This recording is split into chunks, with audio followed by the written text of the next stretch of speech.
bolseiros e bolseiras de todo o Brasil. Aqui quem fala é a Tamires. Viemos mais uma vez, eu e Gabriel, comentarmos o segundo episódio de Watchmen, que saiu ainda agora no domingo. E devo dizer pra vocês que foi incrível.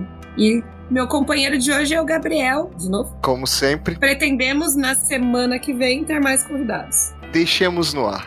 Deixemos. E aí, Gabriel? Eu quero começar dizendo sobre esse episódio que se alguém fala pra você que tal pessoa talvez tenha esqueletos no armário, você não espera que realmente tenha coisas no armário da pessoa, né? Mas vamos seguindo. Gente, adorei o trocadilho. Era um dos comentários que eu gostaria de fazer, por sinal. Então, vamos fazer, né, uma linha do tempo aqui de Watchmen, que eu acho que esse episódio teve bem mais eventos pontuais que o anterior. Concorda comigo? Eu acho que teve coisas bem importantes, teve muita referência aos quadrinhos, coisas bem clássicas dos quadrinhos, uma linha narrativa até bem próxima de como a história é contada, e deixou pistas de muita coisa que tá por vir, abriu espaço para muita teoria, tem muito a ser discutido, especialmente sobre o Ozymandias, sobre o Vaidit ali, mas vamos no começo, que é melhor. Mas eu achei, assim, não que tenha ficado confuso, acho que não ficou confuso em momento nenhum, mas eles têm muitos cortes, assim, né? Você passa de uma história pra outra várias vezes. Não ficou confuso, tá, gente? Mas tem isso muito do quadrinho também, que você tá lendo a história, sei lá, do lance lá do Coruja, e depois você começa a ver sobre o Cargueiro Negro, e depois você começa a ver sobre caras da banca de jornal discutindo sobre a situação política do país por 2 páginas inteiras. Então ele tem esse ritmo bem próximo mesmo do quadrinho original. Eu achei isso bem interessante. Então vamos lá, começa então. A gente estava até discutindo sobre isso, se era a Primeira ou se Segunda Guerra. Gente, é a Primeira Guerra, tá? Eu não sei se eu preciso mencionar. É um evento real. Acabamos de saber disso.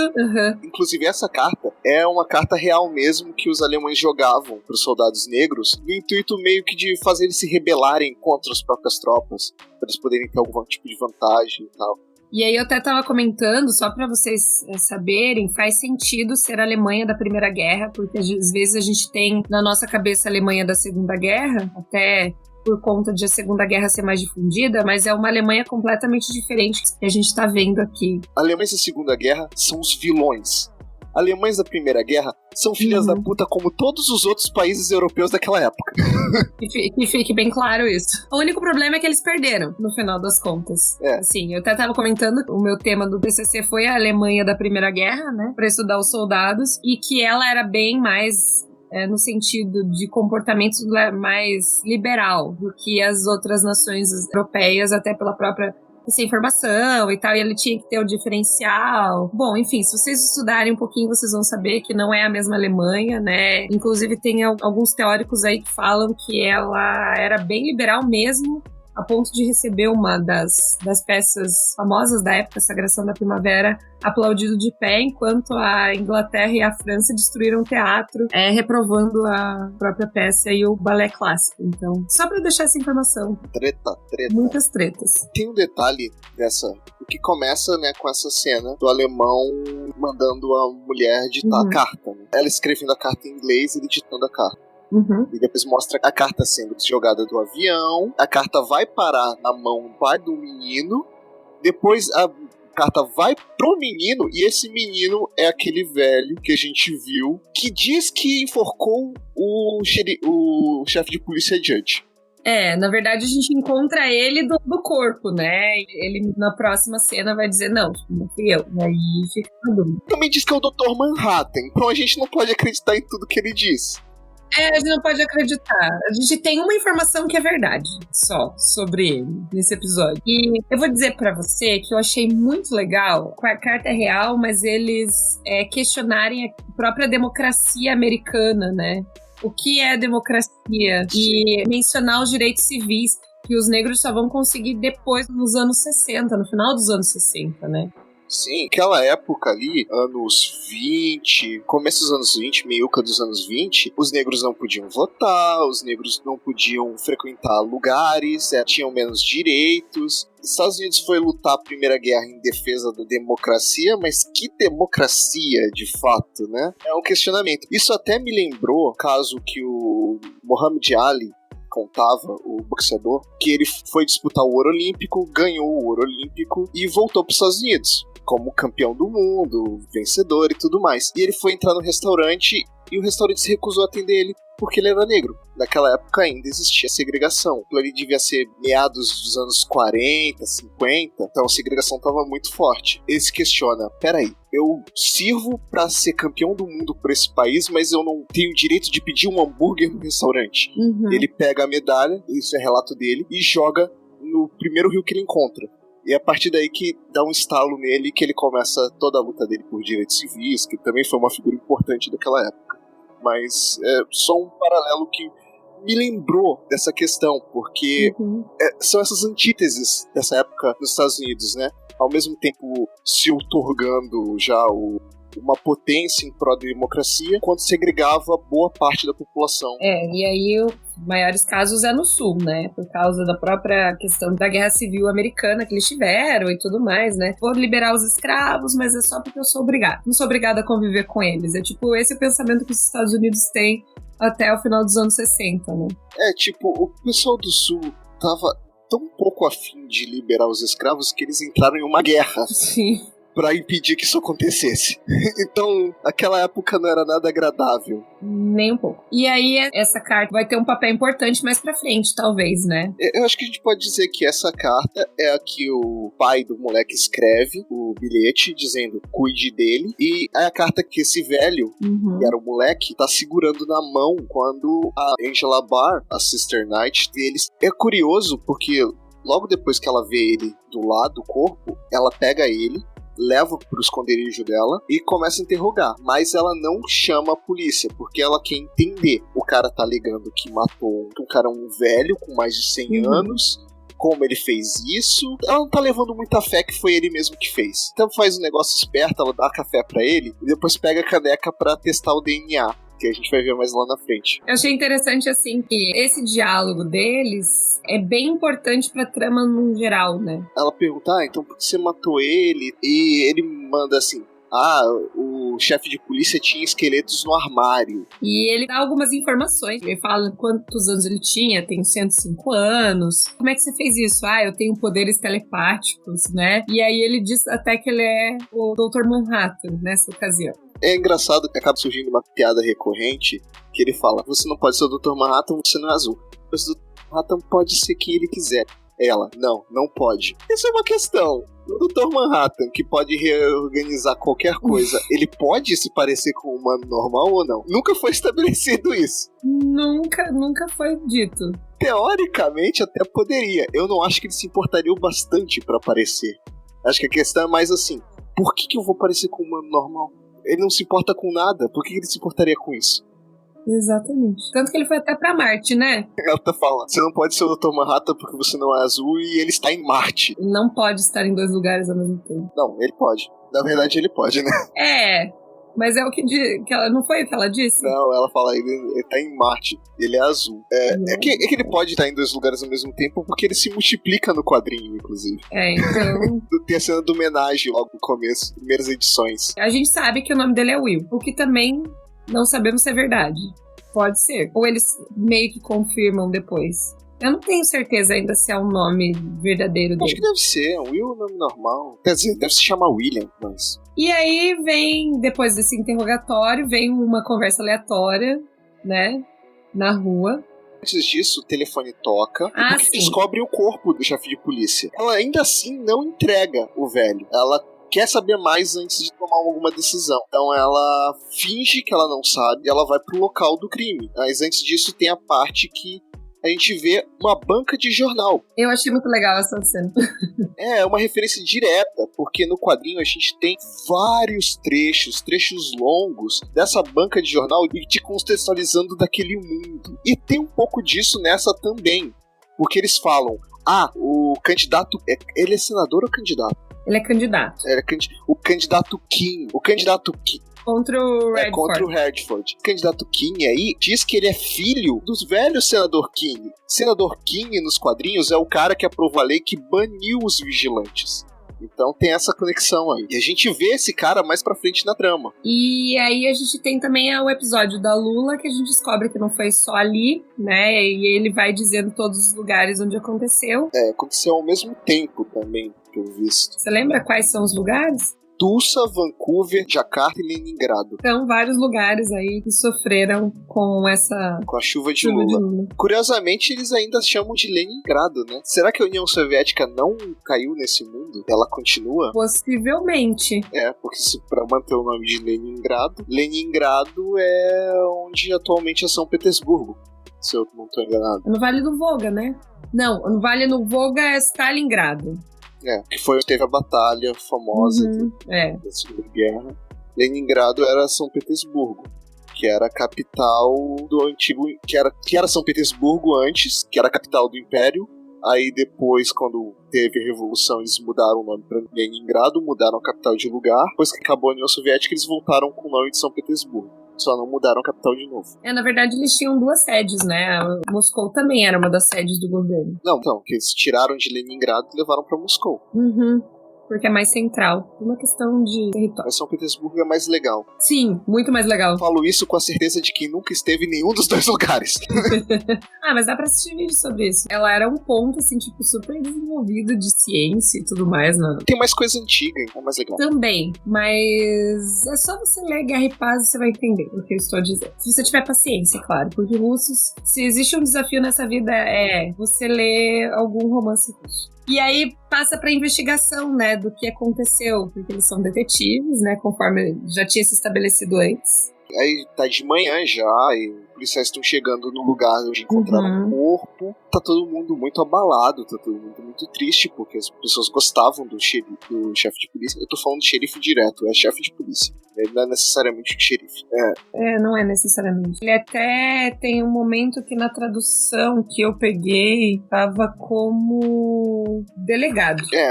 Ele é mais que delegado, ele parece realmente ser... Ele é mais delegado, né? Ele é o comissário Gordon desse universo. Eu penso no Tom Hold do Brooklyn Nine-Nine, porque é o que ele seria. A gente nunca seria o Capitão Holt. Jamais. Não, o Capitão jamais. Holt é muito mais legal. Mas tem um negócio nessa cena que me incomodou. Eu vou ser bem sincero. A gente vê os paparazzis voando com umas máquinas de voo bizarras. Gente, não tem drone nesse mundo. Esse é o equipamento de voo menos prático ever. Era melhor você usar um drone. Mas ótimo. Ficou ótimo serem, tipo, eles até são chamados de mariposas. Mas... Gente, eu achei genial. Um drone vagabundo consegue fotos melhores. Aí tem um momento engraçado que o drone quebra e os policiais mascarados, que é russo, pelo menos dá a entender que ele é russo, pega o cara, põe no chão. Aí o cara, seu nazista, me solta, eu tenho direitos. Eu não sou nazista, eu sou comunista. Lembre-se sempre, crianças, nazismo não é de esquerda. Tipo isso. Eles fizeram uma referência clara. E eu achei maravilhoso. Desculpa, eu acho que a licença poética ali foi maravilhosa. São tudo bisbilhoteiro mesmo, então tem que ser na chinelada. Imprensa livre! Não, a imprensa pode ser livre, agora fofoqueiro não. Fofoqueiro não tem que ser livre, não. Ele tem que cuidar da vida dele, você não acha? Aquilo ali que eles estão fazendo é jornalismo, né? Aquilo ali é uma informação de interesse público. Então estão errados. É verdade. Assim, uma das coisas que eu anotei aqui é que a morte dele foi extremamente violenta, assim. Do jeito que ele descreve o que aconteceu, tipo, uma asfixia violenta, ele foi sofrido, aí ele solta. Ele tava vivo até estar morto. Isso é um diálogo que a gente vê entre o Glass, que é aquele cara que tem uma máscara que lembra do Rorschach. Não é a máscara do Rorschach, porque a máscara do Rorschach é usada pelos racistas. E a Sister Night. Eu acho que ele tá desconfiando dela de alguma maneira, porque ele faz umas perguntas e ela tá muito na defensiva. É que a gente não sabe se ele tá desconfiando ou não, porque ele não tem rosto com a máscara. É verdade. Não, mas assim, o diálogo é bem tenso nessa parte, né? Aí ela até pergunta, você tá me investigando por acaso, né? Aí ele fala não. E ela vira, você é um cara sem coração, uma coisa assim. Aí ele, Então por que eu tô chorando debaixo dessa máscara? Nossa, foi uma palavra isso aí. Mostrando que todo mundo ali muito triste pela morte mesmo do chefe de polícia. E ela não fala em nenhum momento, ela nem sequer dá uma pista de que ela tá com um possível suspeito da morte do cara. Eu acho que ela é mais fria do que ele até. Sim, bem mais. E uma das coisas, assim, eu até entendo ele porque ela foi a última que viu ele, né? Vivo, teoricamente, dali. É, na festa da noite anterior. Então ele tá pressionando pra saber os últimos passos dele, né? Seria a questão lógica. Só que a reação dela não foi muito normal. Eu acho que por isso ele deve ter começado a desconfiar. Sim. Mas vamos ver se ele desconfia ou não mais pra frente. E eu achei o pelotão super perdido, assim, depois que o morre, né? Tanto que eles não sabem nem quem comanda eles agora. Então eles vão começar, tipo... Desculpa, eu acho que eu vou estar usando essa palavra errada. Mas meio que uma anarquia dentro do pelotão, assim. Cada um vai por si. É de quem pegar. Quem pegar primeiro leva o posto. É curioso porque eles veem que o xerife morreu, eles já ligam logo. Foram supremacistas brancos, foram a cavalaria, então... vamos pra Nixonville e vamos ser a porrada desses caras, vamos atrás desses caras. Aí a Cisternet fala, calma, vamos esperar. Aí os caras ficam putos, tipo, você? Logo você quer esperar? De todas as pessoas aqui? Não, vambora. Você vem ou não? Aí ela vai. Por isso que eu falei meio que anarquia, porque eles vão em conjunto, mas cada um atua sozinho nessa próxima cena da resposta com violência à cavalaria. Porque assim, foi tudo bem armado por eles, porque eles... olha só, a gente chegou aqui, a gente sabe que não são todos vocês que podem estar envolvidos, mas a gente sabe que tem gente envolvida. Vocês vão entrar aqui por bem nesses carros e a gente vai interrogar vocês, ou a gente vai derrubar o seu ídolo. Aí põem lá um carro guincho na estátua do Nixon pra ameaçar. 10 segundos, se vocês não vêm, a gente destrui isso daqui. Provocando eles pra que eles tenham uma reação violenta. Aí alguém taca um negócio que cai no pé de um policial, aí pronto, é isso. Aí eles partem pra cima pra dar porrada mesmo nos caras. Então é tudo armado. É que assim, cada um usa as armas que tem, né? Fiquei feliz de ver um bando de supremacista branco apanhando. Fiquei preocupado pelo quanto essa polícia de Watchmen é fascista também. Por isso que eu falei, cada um tava ali atuando sozinho. Na minha opinião, esse vai ser um problema que eles vão desenvolver lá na frente. Quem é que vai comandar esse grupo? Ou se vai ficar assim mesmo? A série é muito cinza, que nem o quadrinho. Então, a gente tem um grupo que são, de verdade, uns filhos da puta malditos. Que são supremacistas brancos, cavalaria e tudo mais. Só que os caras que a gente acompanha, eles também não são tão mocinhos assim, né? Eles pegam os caras, eles torturam, eles dão porrada, eles não querem nem saber, eles vão agir... Eles agem como a PM do Rio. Entenda isso como quiser. E caótico, né? Na verdade, um mundo caótico onde realmente você vê uma terra sem lei, literalmente. Se estabelecer ordem ali não é uma meta. E a gente esqueceu de falar, mas entre essa cena e a cena de Nixonville, tem um flashback, né? Que a gente vê o que aconteceu na Noite Branca, que era a noite de Natal, tava todo mundo lá festejando e tal, e os caras entraram atacando, atirando. Não mostra como a Angela sobreviveu, mostra ela caída no chão depois de tomar um tiro, o cara da cavalaria com a arma na cara dela, e ela desmaia. Ela apaga. Quando ela acorda no hospital. Eu achei interessante essa parte, que ela é literalmente uma sobrevivente dos poucos. Os que foram atacados morreram, a maioria, e os outros que não foram atacados desistiram. E aí eles dão informações pra gente que a gente não sabia, que foram 40 casas atacadas, foi tudo coordenado, bonitinho, e a gente entende um pouco qual era a relação dela com o capitão também, né? O Julian Crawford. Ele era meio pai dela, ali, uma figura paterna. Padrinho, né? Tipo um padrinho na polícia. E a gente entende a motivação dela pra acabar com a cavalaria também, né? Não é só os eventos da Noite Branca. É porque mataram a sangue frio o parceiro dela. E a gente tem a confirmação de que essas crianças que ela tem, as filhas dela que são adotadas, eram filhas de policiais mortos. Que eles adotaram, inclusive o filho do parceiro dela. Que aí a gente sabe também testemunhou tudo. O que deixa ela mais indignada é isso. É que ele foi uma criança que viu tudo que fizeram com os pais. Ele literalmente sobreviveu como ela, né? Já que a gente já passou pela parte dos trailers da Supremacia Branca, aí a gente pode seguir pro diálogo que ela tem com o filho, né? Não, tem antes no Centro de Sobreviventes, né? A investigação que ela vai fazer. Eu achei bizarro, mas muito legal.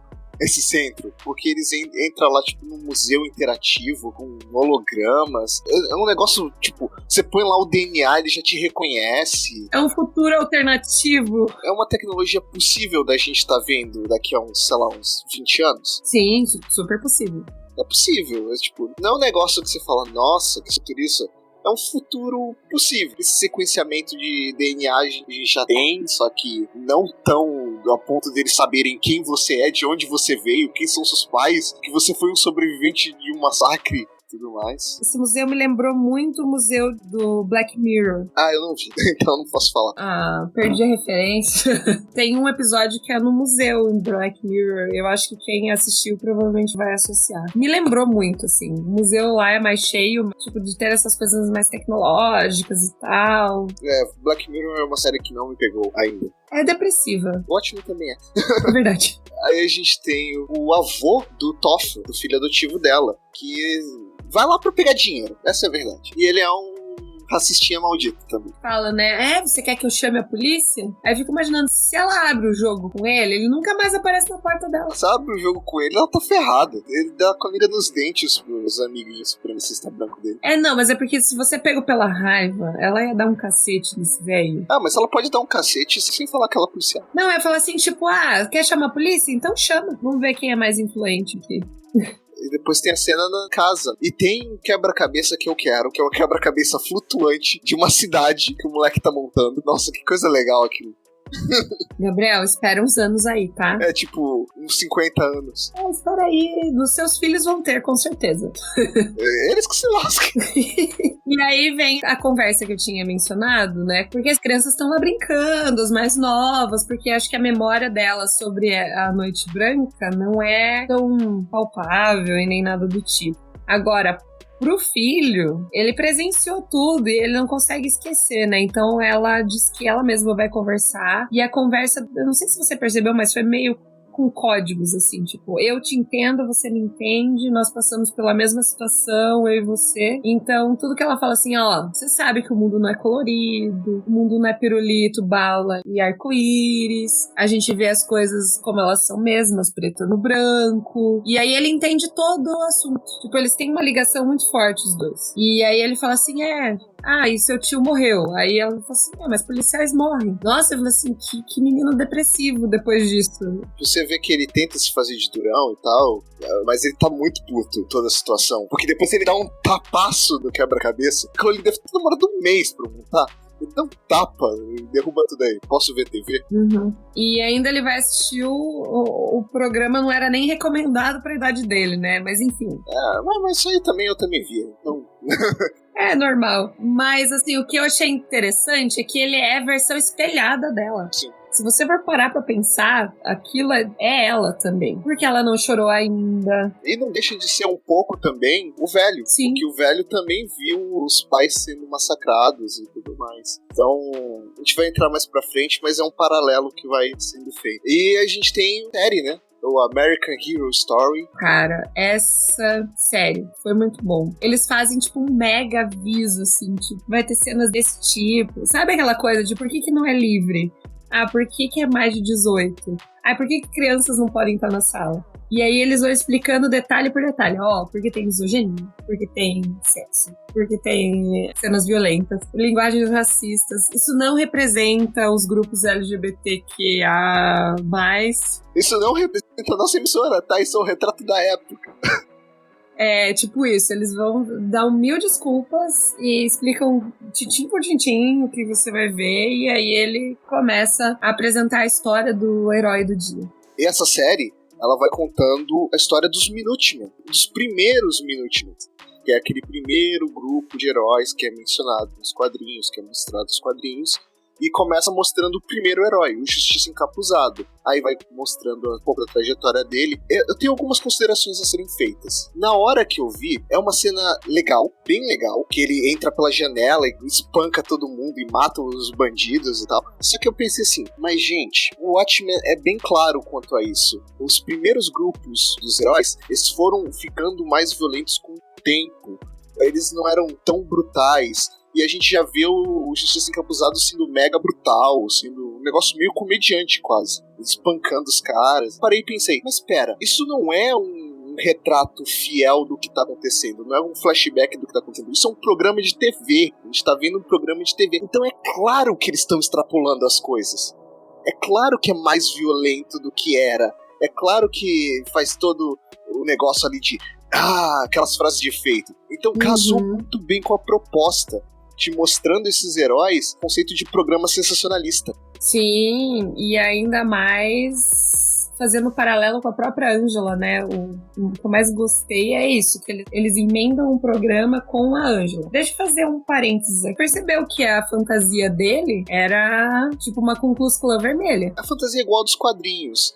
E nos quadrinhos, é meio por cima, que o Justiça Encapuzada era racista. Mas eles usaram ele de propósito, entende? Na cronologia de Watchmen, o Hollis Manson, o Coruja, ele vem depois que ele vê a atuação do Justiça Encapuzado. O Justiça Encapuzado é o primeiro herói que se tem notícia. Não, eu sei, mas você entende por que casou. Por que eles usaram esse personagem, né? Foi só porque é o primeiro, não. Porque, de verdade, eles podiam ter usado qualquer um deles. Acho que faz sentido por todas as razões. Sim, não, é que assim, faz sentido eles terem usado nesse episódio, exibindo o episódio do primeiro, porque o que viria a seguir fecha e combina exatamente com o contexto. Aí a gente vê a Ângela indo pro velório do Judge, né? E aí ela conhece esse senador que a gente tinha falado antes. Não confio nesse cara. Mas eu também não. Assim como eu tinha minhas suspeitas contra o Judge, não confio nesse cara. Foi muito amistoso no encontro, já foi chegando querendo ser íntimo, oferecendo ajuda sem nem conhecer. E assim, ele sabe que ela é policial. É porque ele fala assim, nós vamos dar todo o apoio pra você encontrar. Aí ela fala, mas eu não sou policial. Ele fica com uma cara tipo de erro. Peraí, como assim ela não... Tela azul. O que aconteceu? Ele sabe que ela é policial, mas ela não sabia que ele sabe. E maravilhoso, porque ela faz a ceninha, né, dela. Ela precisa investigar, ela tem objetivo. Só que ao mesmo tempo que eu acho genial, eu acho muita sacanagem, porque o velho fala, o cara tem esqueletos no armário. Ela vai procurar no armário. Gente, ela tem que ser menos literal. Deu certo, mas ela tem que ser menos literal. Mas você olharia no quarto pra você saber se tem alguma coisa. Eu não acho que foi, pediu pra olhar no armário e fui no armário e encontrei. Justiça seja feita, ela fingiu desmaio, foi pro quarto pra ficar sozinha. E o closet do cara era gigantesco. Devia ser maior que o meu quarto. Então, era um lugar passível de procurar. Mas, gente, foi o primeiro lugar também que ela olhou, né? Mas sabe o que é? E eu vou ser bem sincera. É porque quando o lugar é muito óbvio, é o último lugar que você vai procurar. Então, não sei se foi ela que foi genial, ou o cara que foi genial na hora de esconder. Mas a gente não falou o que ela acha no armário. É quase um esqueleto, mas é uma fantasia da Ku Klux Klan. É uma roupa de Ku Klux Klan. Ou seja, aquilo que a gente especulou que o Judge poderia ter conexão com os supremacistas brancos, meio que ganhou mais força agora. Eu não vou dizer que se confirmou, porque não dá pra ter certeza, mas ganhou força. Parabéns por todas as suas teorias, porque você acertou a primeira. Se acertar a segunda, você ganha uma coluna de teoria. Uma coisa que eu achei legal também é o visual dela. Ela usa uns óculos de visão noturna que me lembraram os óculos do Coruja. Sim. Ela, inclusive, a cena tá toda escura e só vê os negócios que parecem realmente uma coruja. Então, eu acho essa cena em especial muito genial, assim. Eu falei assim, cara, eu não teria pensado nisso, em me infiltrar, me fazer de vítima. Porque ela precisava descobrir, ela é uma detetive, afinal de contas, né? E ainda ela recebe o aval da viúva, né? Não, vai lá, investigue e traga os culpados. Eu acho que é muito assim quando você precisa ir a fundo sobre algum assunto, sabe? Nem que se você se decepcione, mas você vai até o fim. Os outros policiais só quiseram dar porrada nos supremacistas brancos. O que é um sentimento que eu compartilho, não é mesmo? Mas eu acho que ela também queria. E tanto que ela deu, né? Ela também quer. Mas aí ela é muito mais racional do que emocional nesse momento. Próxima cena, essas duas cenas seguidas, eu estava aqui feliz em vê-las, entendeu? Essa cena acho que é a cena que mais vai render discussão. Quer dizer, tem a cena final, mas eu acho que essa cena é mais impactante. Altas referências. Porque a gente vê o Vade andando a cavalo, o cavalo dele Bucéfalo, por conta do cavalo do Alexandre. Referência para quem ainda não se ligou. O Bucéfalo que nunca perdeu uma batalha junto com seu dono, né? Mais ou menos. Olha lá, hein? Ele teve que recuar. Se ele teve que recuar, ele perdeu. Pode ser. Vamos lá.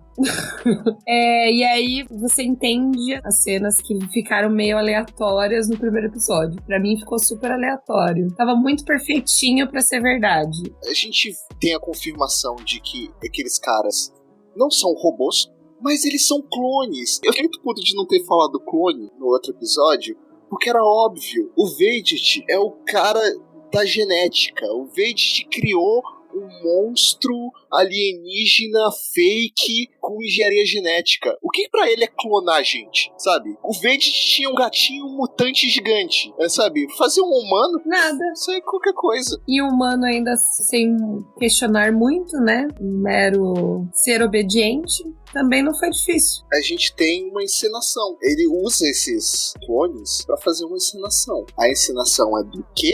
O nascimento do Dr. Manhattan. Da criação do Dr. Manhattan. Tudo aquilo que a gente leu no quadrinho, pra quem não sabe, o Dr. Manhattan, o John Osterman, se torna do Dr. Manhattan quando ele fica preso em um acelerador de partículas porque vai buscar um relógio. E ele recria essa cena de uma maneira meio bizarra, e a gente vê um cara descendo pintado de azul como um teatro, sabe? Ainda eles falam no final, nada nunca acaba, que é o que o Dr. Manhattan fala pro Vedit antes dele ir embora. O Vedit pergunta, então acabou, deu certo tal, e o Dr. Manhattan vira pra ele e fala, Vedit, nada nunca acaba. E essa cena me deixou muito com a pulga atrás na orelha. Por quê? E se o plano... Especulação. Momento teoria, momento especulação. Sim. E se o plano que ele falou que ele tá fazendo, que ele deu a entender que ele tá fazendo, é não trazer o Dr. Manhattan de volta, mas criar um novo Dr. Manhattan? Só que do mal. Não precisa ser do mal. Pode ser criar um Dr. Manhattan. Repetir o experimento. Eu acho possível até que esse homem e essa mulher que a gente viu ali sejam clones do John Osterman, antes de virar Dr. Manhattan, e da primeira namorada esposa do Dr. Manhattan, que eu esqueci o nome agora. Porque eles batem no perfil, assim, de aparência e tal, e talvez isso seja ensaio para quando ele for tentar a Vera reproduzir o Dr. Manhattan. Talvez isso seja parte do plano. É uma teoria aqui que ele criar um novo Dr. Manhattan. Pra quê, eu não sei. Eu acho que ele tá tentando criar o mais próximo, né, que ele pode. Pelo menos desses dois clones. Porque, assim, vê o quanto ele força a mulher a se esforçar pra chorar, repetir perfeitamente. Talvez ele esteja querendo reproduzir o experimento igual, da mesma forma que aconteceu da primeira vez. Essa encenação não foi a primeira, né? Sim. Existem várias evidências de que eles estão repetindo e repetindo e repetindo e repetindo e repetindo várias vezes. Evidências, vulgo, cadáveres de clones queimados durante o processo, de churrasquinho de clone. E aparentemente ele já tá chegando no perfeito, né? Tanto que quando ele pega o relógio, eu falo assim, aí ela pergunta, mas parou o relógio? Ele falou assim, não, ele só começou. Isso me veio na cabeça na hora, porque faz sentido que ele esteja tentando recriar o Dr. Manhattan. Ele fez um plano para afastar o Dr. Manhattan, para criar um inimigo externo, um alienígena, trazer paz, só que não funcionou. As coisas estão indo pro vinagre de novo. Ele mesmo fala isso. Ele não tem como trazer o Dr. Manhattan de volta. O Dr. Manhattan tá em Marte. Então o que ele pode fazer? Pode criar um Dr. Manhattan dele. Talvez seja parte do plano. E aí a gente tem uma explicação do por que eles estão recolhendo todos os relógios. Fica bem mais óbvio, se for isso mesmo, né? Pode ser que tenha uma reviravolta? Pode ser. Pode ser que a gente esteja errado? Pode. É uma teoria. Então... Pode ser que não tenha nada a ver? Pode ser. Mas eu gosto dessa teoria. Mas eu gostei também. Então, assim, é muito melhor isso do que ser um cara obcecado. É que, assim, esse Vedit, ok, é um Vedit em outro momento da vida. É um Vedit que é muito menos frio do que o que a gente tá acostumado. A gente vê que ele tem esses impulsos, essas empolgações. A gente vê que ele é o Jeremy Irons. Mas uma coisa que o Vedit não é saudosista. Ele fica revendo pra se lembrar do Dr. Manhattan e tal. Parece muito personagem, sabe? Até porque é bem trabalhoso, né? Vamos confessar. Nossa, você tem que fazer o clone. Ele provavelmente tem uma câmera dos clones, porque eu não acho que ele vai esperar, sei lá, 30 anos pra cada clone crescer. Tem um monte de clone, né? Porque você vai ficar refazendo todo dia, então... E você ficar vendo aquela cena todo dia, aquela coisa meio robótica todo dia, e ficar forçando, chora, não é legal. Porque ele faz a mesma coisa todo dia. Parece que ele tá num looping. Pelo menos é o que deu a entender. E tem um bolo também no começo, que é o mesmo bolo que a gente viu de vez, então... E você percebe que dessa vez ele tá de saco cheio. Tá bom, canta de uma vez aí, vamos descer de uma vez. E provavelmente o cara tá cansado de viver esse looping. Então ele tem um plano, com certeza. E aí, depois disso, a gente vê a Angela encarando o Will, né? E o Will, quando ela chega, ele tá solto. Ele se livrou da algema, porque ela tinha algemado ele. Ele tinha saído do lugar. Fez comidinha. Tinha ido comprar um negócio. Aí quando ela chega e fala, peraí, você escapou e voltou pra cá? Ele, por que não? Se você fosse me entregar, você já tinha me entregado. É bem honesto. Assim, que você queria que eu olhasse no armário, mas precisava ser tão literal? Ou ele fala isso? Ela fala, eu olhei no armário dele, tinha isso daqui. Aí joga o manto da Ku Klux Klan. Aí ele, peraí, você realmente olhou no armário? Eu não tava sendo literal. Eu tava falando de sentido figurado. E aí toca o telefone. E aí o telefone... Quando foi lá no negócio, ela pediu lá o sequenciamento de DNA pra saber a coisa toda. Aliás, estado baita fascista, né? Tem um banco de dados com o DNA da família de todo mundo que sabe parente que as pessoas nem sabem. Sim, e é prole da pessoa, ainda mais os ascendentes. É incrível, sabe tudo. Sabe a sua árvore genealógica inteira. Aí... liga e fala, Will, que foi de Tulsa e tal, e blá blá blá. Aí ela pergunta, e parentes conhecidos? É que ele falou que tinha 2 descendentes e 2 ascendentes. Aí ela fala que quer descobrir, e ela fala o nome dela. Ela fala, eu quero saber qual é a relação de Angela Abar com Will. A máquina diz, neta. Aí ela surta. E aí a gente tem a revelação, né? E aí ele fala que ela não vai conseguir prender ele mesmo se quisesse, porque ele tem amigos muito poderosos. Tem costas quentes. E ela vai ficando puta com isso. Vai. E aí ela decide assim, quando ela tem a revelação, decide, vou prender esse cara. Cansei desse joguinho, vou levar pra polícia e eles que se viram. E aí... ela não consegue.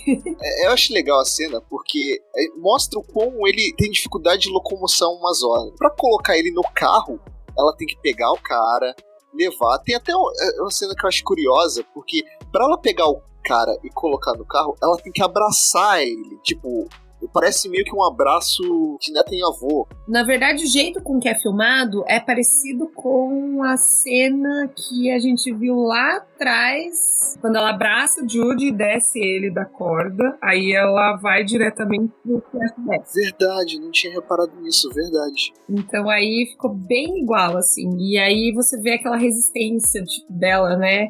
Demorando demais, porque ao mesmo tempo, sei lá, acho que ela tava gostando do abraço, e aí ela coloca ele no carro. Ou porque tava dando bastante trabalho também. Pra colocar. Tava ajudando, né? Também. E aí, quando ela coloca ele no carro e vai colocar a cadeira de rodas, o carro simplesmente é levitado por um imã gigante. Por um imã gigante de uma nave. Eu vi pessoas na internet falando alien. Não, assim, é meio que estabelecido que no universo de Watchmen não tem alienígena, né? Tanto é que o Veidt cria um falso alienígena, justamente é o plano dele. Também, eu não acho que um alienígena vai ter um imã velho pra levantar um carro. Parece que é coisa, tipo, alguém com uma nave mesmo. Como o Coruja tinha a nave dele, alguém com uma nave que tava por ali, tava já de butuca nisso, fazia parte do plano, e pegou. No que ele pega, o Will joga o papelzinho que tava com ele, que é justamente aquela carta, que foi jogada lá da Alemanha e tal, escrito Watch over this boy, atrás. Cuide desse garoto. Aí o episódio acaba. Você percebeu uma coisa? Talvez eu esteja pirando, mas você percebeu que o jeito com que ela é dobrada, você vê o Watch e de um outro lado o Boy? Eu confesso que eu não reparei nisso. Mas é possível, eles adoram fazer esses joguinhos visuais. De palavras, né? No primeiro episódio tem um easter eggs com smile. Possível que eles tenham feito isso. Aí não é possível ele ser um dos Watchmen. Então, vamos lá. Ser um dos Minutemen. Nenhum Minutemen que a gente tem notícia, quadrinho, nem do primeiro nem do segundo grupo. A gente sabe de membros do Minutemen que eram racistas. Mas possível. Nunca disseram também que não tinha, em nenhum momento. Às vezes foi por um curto período de tempo, ou às vezes ele era um herói na época. ele não era do grupinho. O que acontece é que esse cara tem costas quentes. Porque um cara com uma nave pra pegar você e levar não é qualquer um. Então, há uma gama de possibilidades aí. Essa eu não tô teorizando tanto, porque eu realmente não sei. Eu tô que nem a Angela no final, que ela olha e fala, que porra foi essa? Eu tô, que porra foi essa? Uma nave levando um cara. Então, pode ter a ver com Vaid, pode ter a ver com Vaid, pode ter a ver com outra coisa completamente diferente, pode ter a ver com outra coisa completamente diferente. O que você acha que são duas teorias aí, né? Levantamos agora. O segredo de fazer teorias é o mesmo segredo daqueles videntes que vão naqueles programas de tarde que ninguém assiste. É você fazer 1 zilhão de previsões, alguma você vai acertar. Então, vamos dar as notas? Quantos esqueletos no armário pro episódio de hoje? De 0 a 5. 5. Mereceu um 5. Eu só espero que não abaixe daqui pra frente, né? Assim, eu não queria hypar tanto, porque eu já dei 5 no outro episódio. Eu tô colocando a barra muito alta. Mas, nossa, esse episódio foi tão legal. Foi tão legal. 5 esqueletos no armário. Eu não tenho como dar menos, entendeu? Até porque eu achei esse melhor do que o anterior, porque ele amarrou as pontas soltas. Eu gostei do estilo narrativo dele. Ele faz que nem um quadrinho. Mesmo ritmo. Você pega, aí daqui a pouco você corta pra uma história que você acha que não tem nada a ver, mas talvez tenha, talvez seja importante, talvez esses nomezinhos que eles vão ali nas conversas entre os jornaleiros sejam importantes, talvez esses episódios ali da série sejam importantes. Então, é o mesmo estilo. O Lindelof fez o dever de casa, ele leu o Watchmen até não poder mais. Ele consegue captar o mesmo espírito do quadrinho, sem necessariamente estar preocupado em ficar mostrando os personagens clássicos, sem ficar fazendo aqueles fanservices mais claros, mais brutos, sabe? Põe o comediante, põe o coruja. Então, sabe o que eu faria, na verdade? O que eu gostaria de fazer, mas isso eu não posso? É voltar no tempo e diminuir a minha nota do primeiro. Quem disse que você não pode? Podcast é nosso, a gente faz o que você quiser. Você pode rever a sua nota do primeiro. Exatamente. Eu diminuo uma gota de sangue no distintivo, passa a ser 4 e esse 5, porque a gente pode fazer isso, não é mesmo? Podcast é nosso, nossas regras. Tava bom, não me entendam mal. Mas é que esse tá melhor. Eu mantenho, assim, vamos pro hype. Talvez eu fique puto quando acabar a série. Talvez eu fique puto quando acabar a série. Mas o importante é a jornada, o importante é o caminho. Ah, Gabriel, mas você tem que ficar puto uma hora ou outra. É a vida, você tem que entender, é seu karma. Eu não vou ficar brava, eu só vou ficar com preguiça. Aí eu falo assim, eu não acredito que eu gastei tanto tempo, que preguiça. E é isso. Finais ruins não me incomodam tanto se a jornada for boa. E a jornada tem sido legal. Mesmo que Bill trair a gente, se o Lindelof trair a gente, vai ter sido legal. Fã da HBO. Isso aí, HBO paga nós. Eu poderia, por que não, né?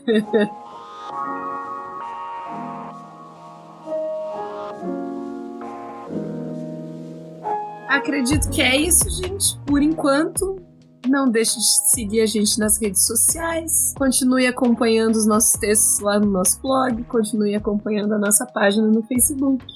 Aguarde até semana que vem, porque eu estou aguardando ansiosa. Assistirei muito feliz, provavelmente. Espero que eu não tenha que abaixar a nota que eu dei para esse episódio, que continue no 555.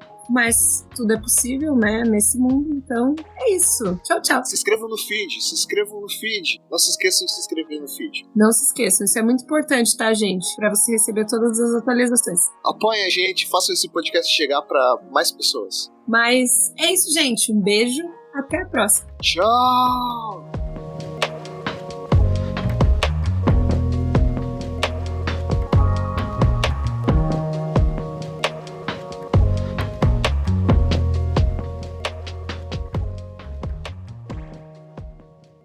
Edição Gabriel Pellegrini.